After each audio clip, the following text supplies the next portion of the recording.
mà đây chị nói cằn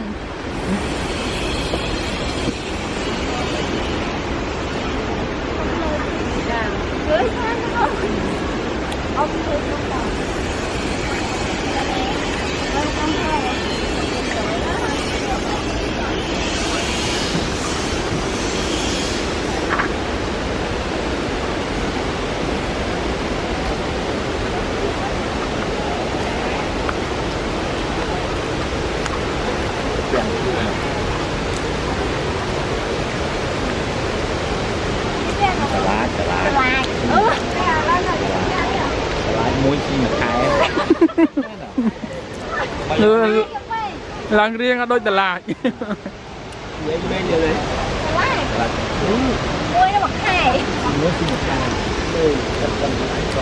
xi mà cho rụng ai khơi ngon mà cũng chọn thờ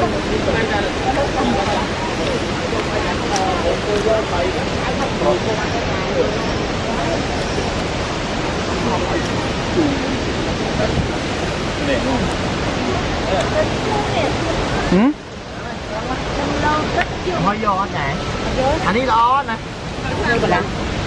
anh đi giò đó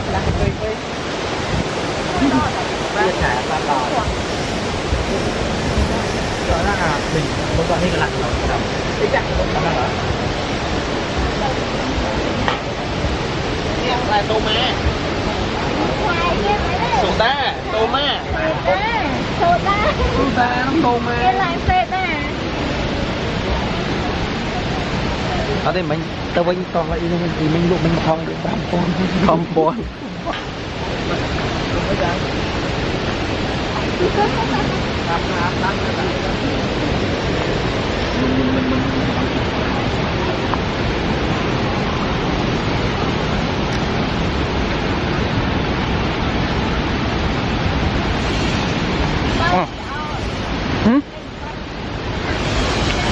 tới rộng tinh mà thang đi đây mơn tập chưa cô xoay không nói về thế nghĩa đã chưa cô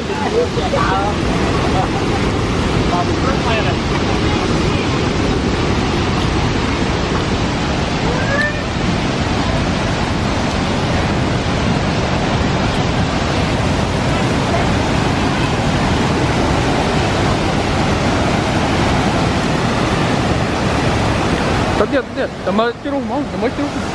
Nó là ăn à?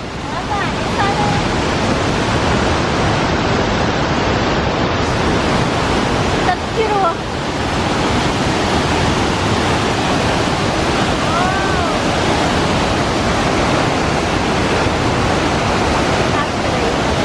Nó tiết, nó tiết. Nó tiết ta nó to tiết. Nó bơi đến hải sản.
Ôi trắng à.